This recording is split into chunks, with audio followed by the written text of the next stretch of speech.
Esse é o Papo com Amado, que é a sessão de vídeos do blog Poucas Palavras, no endereço robertoamado.com.br. Eu sou Roberto Amado, atrás das câmeras tem o Samuel Chicoli, da Faz Filmes, com seu assistente o Renan, a direção de produção é da Alice Moravia, e hoje nós vamos conversar, o Papo com Amado hoje é com o Edemar Cid Ferreira, que muitos sabem ser o ex-presidente do Banco Santos, ou presidente do ex-Banco Santos. O Edemar ele foi condenado a 21 anos de prisão por fraudes, alegadas fraudes e outras questões, e atualmente ele está cumprindo, esperando o recurso em liberdade. Edemar, como é que está a sua situação no momento? Você está esperando? O que você está fazendo? Olha, na verdade eu trabalho 24 horas por dia e noite, para mostrar que tudo aquilo que foi feito, tanto na área criminal quanto na área civil, estava errado. A base da intervenção no banco, que virou falência, foi feita de uma maneira errada. E eu acho que já consegui um progresso imenso com isso daí, porque todo o processo nasceu de uma intervenção do Banco Central no Banco Santos, que foi feita basicamente uma liderança de um antigo fiscal do Banco Central, que era o Silvânio Aguiar. E ele, na verdade, ele acabou fazendo um relatório dos acontecimentos, criando fatos que não existiam, fazendo conclusões que não eram reais. Esses fatos, ao longo desses anos, a justiça foi mostrando que ele estava errado. Então, só para recordar, a intervenção do Banco Santos começou a ocorrer em 2004. Na verdade, foi em novembro de 2004, praticamente em 2005. Certo. Bom, nós vamos chegar na intervenção. No momento, Edemar, existe uma questão criminal, que é o que diz a sentença que você pegou de 21 anos, e tem a questão financeira, digamos, da dívida que você teria que pagar, certo? Tá certo. Essa dívida, hoje, ela é de 2,2 bilhões de reais. Exatamente, correto? É isso mesmo, não é mais. Não é mais porque você já pagou... Porque, na verdade, desculpe, Roberto, é o seguinte, quando ele fez a intervenção, era 2,3 bilhões. 2,3. Isso. E, na verdade, este número, ele fez com que esse número crescesse. Não poderia ter crescido, mas ele Você diz fez o lá... interventor. O interventor, o Vânio, acabou incluindo outras dívidas e etc. Então, na verdade, hoje, nós já pagamos 1 bilhão e 100.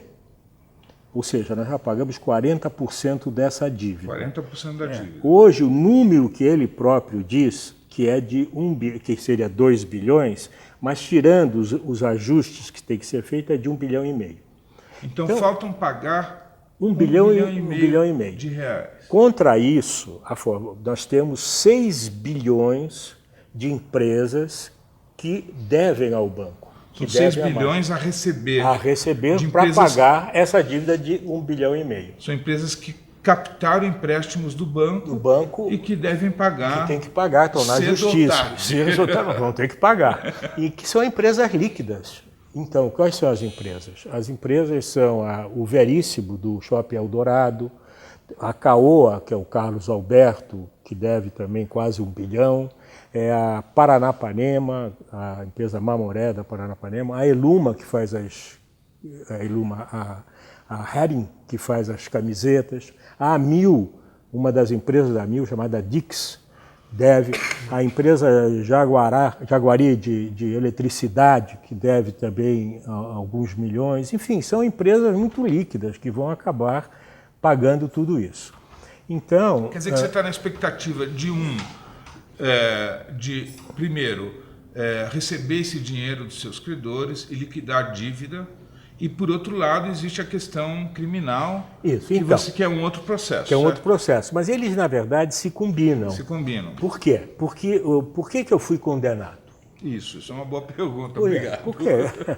Eu fui condenado por quê? Porque essa administração, essa intervenção, esse relatório do Vânio, dizia que eu devia 2,3 bilhões, que era produto de fraudes, de operações irregulares, que estava prejudicando os clientes, etc. A justiça foi, na verdade, mostrando que não era nada disso. Mas então, no só crime... para organizar, em 2004, nós vamos voltar um pouquinho no Tá tempo. Em 2004, o Vânio é o interventor, em nome do Banco Central. Isso. Ele fez a intervenção no Banco Santos e apurou essa dívida, esse rombo, Isso, alegados rombos. Rombo de 2,3 bilhões. Certo. Com base nisso, o juiz criminal disse que isso era uma fraude ao sistema financeiro, porque ele baseou a sentença dele no relatório do interventor do Banco Central em 2004. Certo. E aí, Então houve uma condenação. Houve uma condenação por conta disso. Que são os 21 anos de prisão. De prisão. Agora, na verdade, este processo foi em primeira instância. Agora ele está subindo para a segunda instância, que é no Tribunal Regional Federal. Então você está guardando o teu recurso em liberdade. Em liberdade, não. Eu ficarei em liberdade por força de habeas corpus até o Supremo Tribunal Federal. Quer dizer que tem mais duas instâncias. Até trânsito em julgado. Mas o que ocorre é o seguinte, é que nós estamos pedindo uma perícia dentro do processo criminal, porque nós estamos fazendo um incidente de falsidade. Ou seja, para mostrar que os números e os valores com os quais eu fui condenado juntamente com outros estão errados. Os valores estão absolutamente errados. Tanto que é aquilo que nós já pagamos tanto e a justiça está dando ganho de causa para nós. Então, nós queremos fazer uma perícia no crime para que ele veja esses números e confronte hoje que os números que nos levaram à sentença do juiz de nos condenar estão errados. Então você tem essa argumentação de tentar provar que você não é culpado na questão criminal, certo? Porque, na verdade, a fraude não é minha. A fraude é do seu Vânio Aguiar quando fez essa intervenção com os números que ele colocou. Ele fraudou. Tanto que o incidente que nós estamos entrando é um incidente de falsidade. Nós não queremos condenar o Vânio a nada. Nós queremos provar a nossa inocência. Perfeito. Agora, os números e os valores e as razões que ele alegou a fraude são irreais, são falsos. Então, agora falando dessa intervenção, você teve que sair da sua casa, que é aqui perto. Nós estamos no Morumbi, no bairro de Morumbi, em São Paulo, que é uma casa que você construiu antes de ter o Banco Santos. Claro. Você teve que sair dela. É uma casa quase um museu, tem quantas obras de arte lá dentro? 300 obras de arte. 300 obras de arte. O Edemar é o maior colecionador de arte do Brasil, correto? Talvez um deles. Um grande colecionador de arte. Tinha também uma coleção de vinhos, certo? Dentro da casa. Você teve que, além da casa, que é uma casa espetacular, eu não conheço, mas é o que diz, é o que ele disse. Você teve que sair da casa, hoje você está morando numa casa de amigos. De amigo meu, do Zizinho Papa, que foi presidente da Federação do Comércio, que foi muito generoso comigo em emprestar a residência dele. Essa casa que nós estamos agora, ela fica 100 metros? Da minha casa antiga. Da casa... E como é que você está... a gente ouve algumas histórias sobre essa intervenção. Uma delas é a questão dos quadros e dos vinhos. Explica como é que está a situação dos quadros e depois dos vinhos. Então, é o seguinte, ele quando entrou na casa... Ele é o Vânio Aguiar. Aguiar, que é o interventor desde 2004. 2004, e que de interventor passou a ser liquidante e hoje é o administrador judicial, nomeado pelo juiz. Da massa falida. Da massa falida. Então nós deixamos de ser administrados pelo Banco Central e somos administrados pela Justiça de São Paulo. Então todas as propriedades do Edemar, tudo que ele tinha é administrado, vendido ou não por esse Vânio Aguiar, que é o interventor. Exatamente. Oficial. Então ele, por uma razão de ter entrado na minha casa e ter recolhido documentos, ele pegou um contrato que não tinha valor, ele deu valor e entrou com um despejo e nós tivemos que sair da casa. Mas para falar das obras de arte, é o seguinte, a casa é uma casa feita para receber obras de arte, para receber pessoas do exterior, para mostrar a cultura brasileira.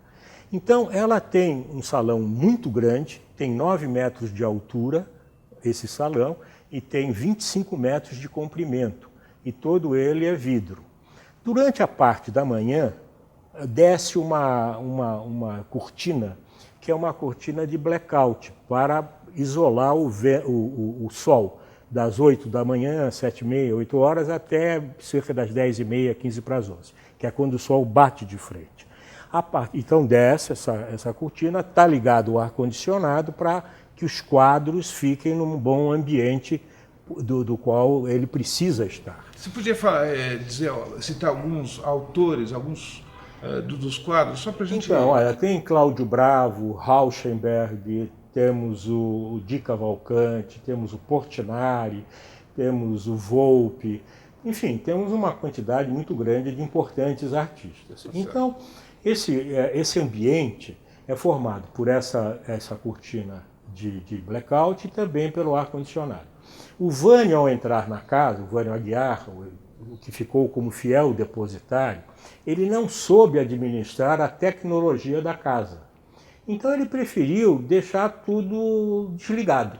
Ele desligou o ar-condicionado e não mexeu com as cortinas.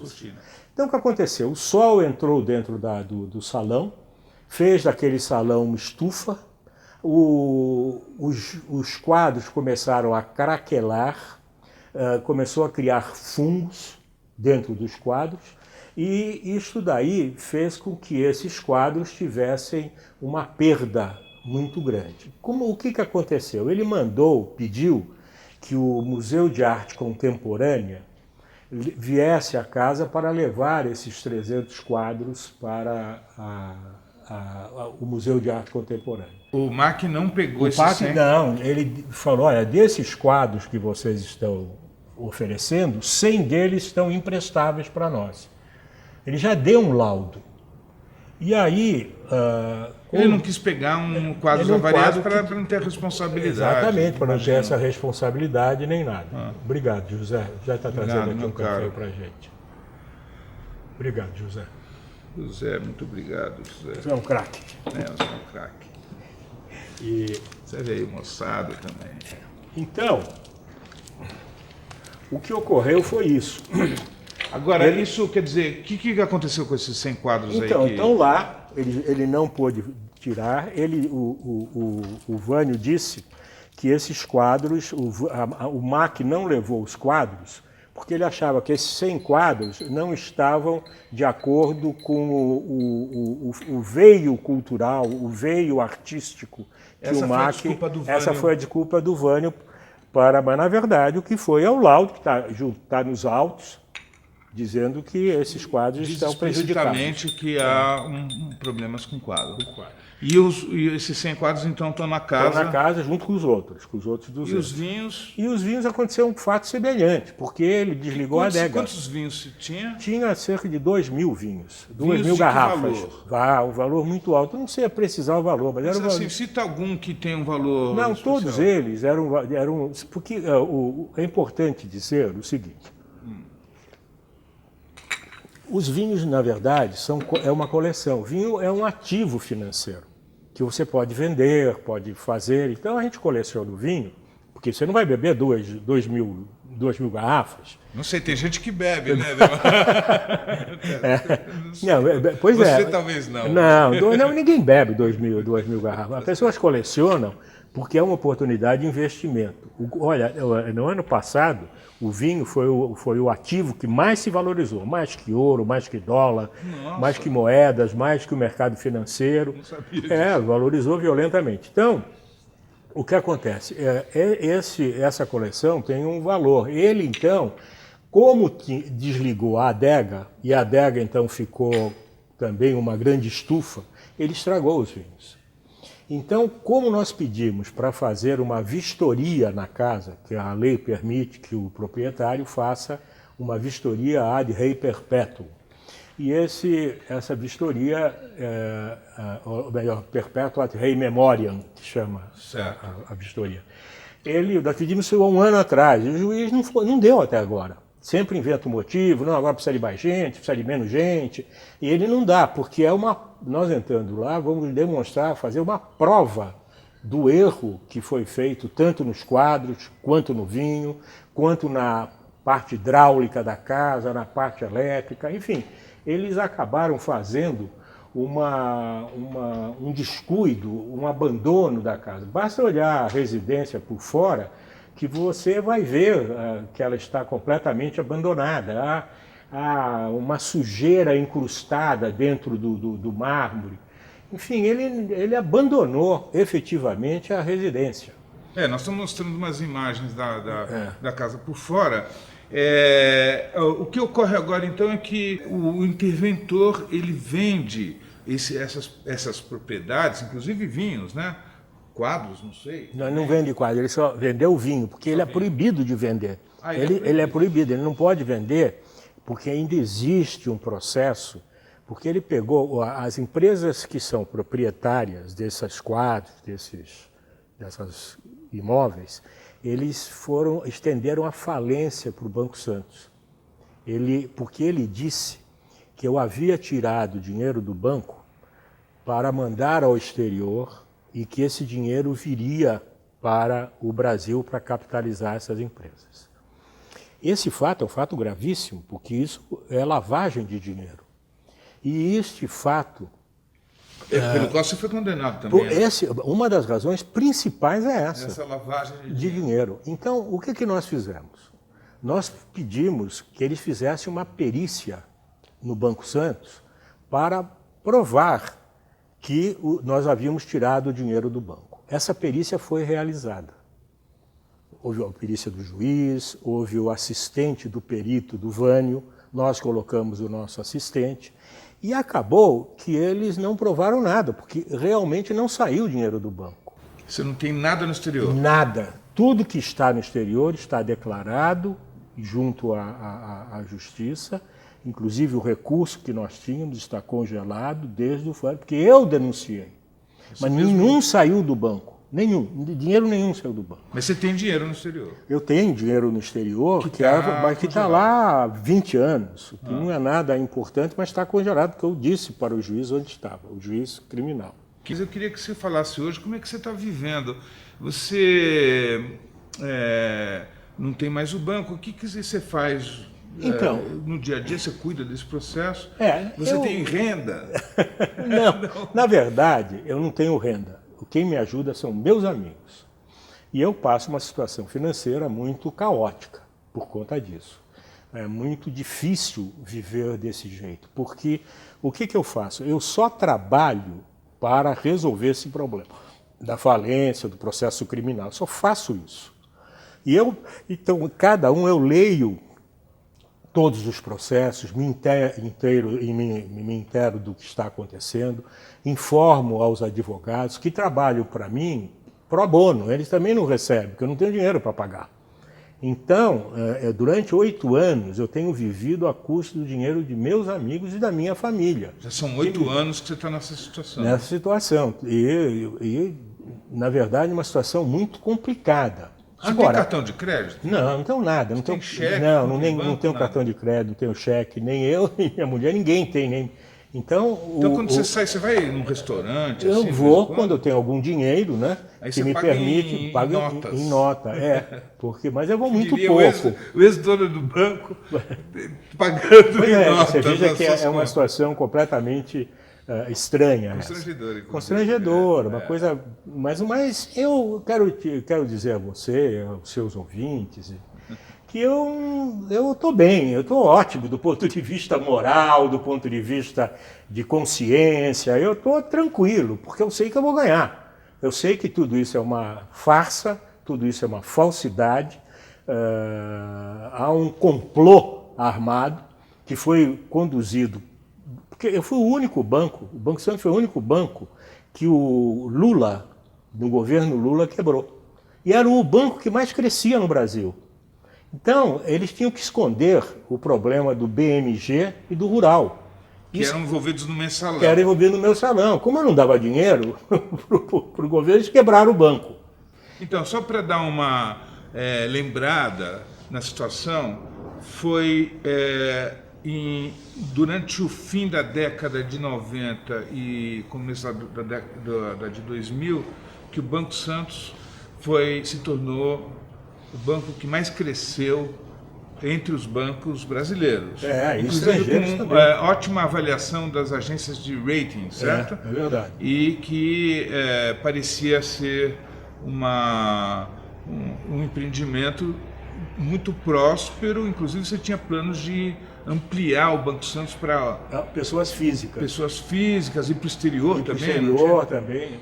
Então daí ocorre por motivos subjetivos, né, subjetivos. Você diz que são subjetivos. São subjetivos porque você não tem nenhum fato concreto para dizer assim, eu fiz por causa disso. Mas não tem nenhum fato concreto. Por exemplo, as pessoas que fizeram essa armação dentro do Banco Central estão todas muito bem colocadas. Dona Tereza Grossi, que era diretora de fiscalização, está trabalhando do Banco Central, está trabalhando no Banco Itaú. O seu Paulo Cavalheiro, que era o diretor de fiscalização, está hoje no Banco do Banco Central, está hoje no Banco Safra, diretor do Banco Safra. O Vânio Aguiar é o interventor que cuida da massa falida do Idemar e que, enfim, explica o que ele está fazendo, qual é o trabalho. É o seguinte, o administrador judicial, que é o nome correto dado pela Justiça, foi nomeado pelo juiz Caio Mendes, Marcelo Mendes, da segunda vara de falência. Eles entraram dentro de um dos nossos prédios, aqui na Marginal, com mais de 25 ou 30 pessoas, para administrar a massa falida do Banco Santos. Passado o tempo, eles transformaram esse escritório, que é custeado pelos credores do Banco Santos, eles criaram ali uma indústria de falência.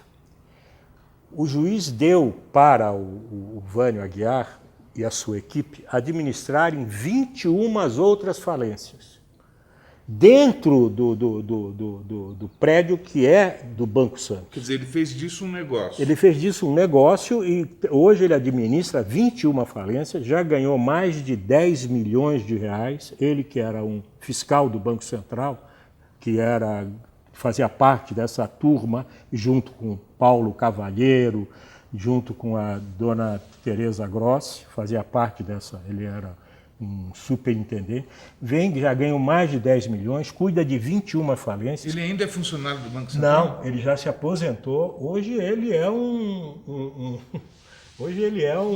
empresário da falência. Ele tem lá uma equipe de 20 funcionários trabalhando, só que quem paga praticamente são os credores do Banco Santos. Por que os credores pagam e por que há um interesse comum entre vocês e os credores? Na verdade, os credores estão agindo contra o Vânio por conta dele ter transformado essa massa falida numa empresa. Fizeram um processo gigantesco, demonstrando financeiramente como ele estava sendo feito. Entrou com esse processo junto ao juiz, porque o juiz proibisse isso. O juiz não despachou até agora, ou seja, ele continua fazendo isso. E ele faz mais, porque o que ocorre é que ele, por exemplo, num caso, anteriormente, ele dava descontos para as empresas que eram devedoras do banco e que tinham perdido na justiça. Então, assim, as empresas que deviam para o banco, porque pegaram empréstimo. Pegaram empréstimo. E não pagaram. Não pagaram. E aí ocorreu a intervenção, eles continuam não pagando. O interventor, o Vânio Aguiar, desculpa, ele negocia esse empréstimo com as empresas que deveriam pagar para o banco pagar os correntistas, enfim, né? Exatamente. A dívida. E aí você está dizendo que esse interventor oferece às empresas que estão devendo dinheiro descontos. Descontos de 75%. Ou seja, até por exemplo, 75%. Até 75%. Mas em geral era de 75%. Então, por exemplo, eles fizeram 94 acordos. Segundo o interventor com as empresas. Nesses 94, ele deu de desconto 2 bilhões para essas empresas. Então, aquilo que você arrecadou com essas empresas, que foi... 1 bilhão. 1 bilhão e pouco é o que ele... Deveria ser 3 bilhões e acabaria com a falência. E aí pagaria o pessoal mais prejudicado que isso. Porque, na verdade, é preciso entender que eles perderam 2 bilhões. Quem perdeu? Quem perdeu foram os fundos de pensão, a empresa Poupex, que são credoras do banco. E que só a Poupex ela representa 450 mil militares do Brasil inteiro. Da Marinha, da Aeronáutica. Fundo de pensão de militares que tinha conta no Banco Santos, que tinha dinheiro lá. Tem a receber 3 milhões e 800. Ele está deixando de receber, porque o Vânio não pagou, não deu desconto. Então, são 450 mil militares no Brasil inteiro, de todas as armas, Marinha, Aeronáutica e Exército. Tem fundos de pensão que tem quase 2 milhões de trabalhadores e pensionistas que deixaram de receber esses 2 milhões. Então, Mas eles ainda vão receber, né? Olha, eles vão, 2 bilhões eles já perderam, porque ele deu esse desconto. Quando o Vânio deu o desconto de 2 bilhões para empresas como Odebrecht, CR Almeida, Delta Construtoras, CCE da Amazônia, ele quando deu desconto disto tudo daí, ele perdeu esse dinheiro.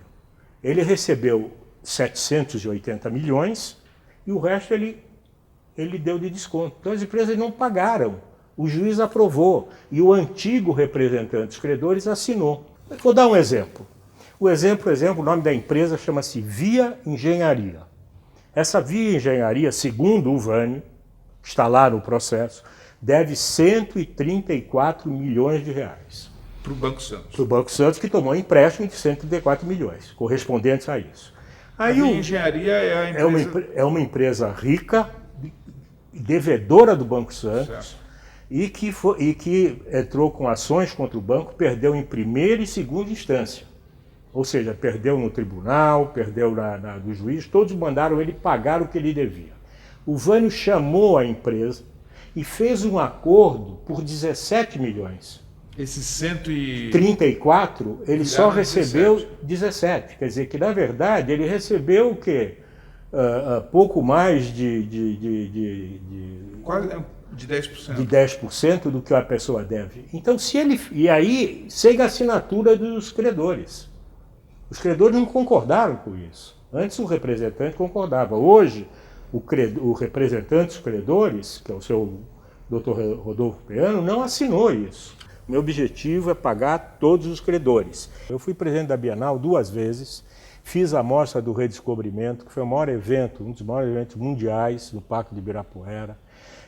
Nós fizemos 40 exposições fora do Brasil, nós percorremos o Brasil com o Brasil 500 anos. Tudo isso incomodou muito. Isso talvez, você sabe, aqui sucesso nesse país é uma ofensa pessoal, né? Então, espero não fazer sucesso, gente, depois dessa. Então, e aí você recebe E isso criou também um processo na mídia. Porque como ficou muito falado, Vânio tinha toda a autoridade, Banco Central falando e etc., juiz, etc. Então todos formaram uma imagem e essa imagem precisa ser sustentada.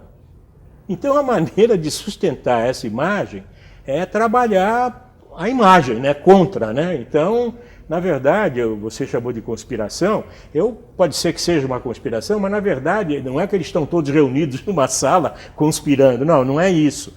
Eu acho que cada um a seu jeito, né, vai vai contribuindo com um pouco. O Vânio disse que manda na mídia no Brasil. Ele usa essa expressão. E usa essa expressão sempre. Não, eu mando na mídia. Aqui ninguém publica nada contra mim, ninguém só publica aquilo que eu mando fazer e etc. Pô, nós vamos publicar isso. Não, pois é. Pode publicar. É bom publicar antes que...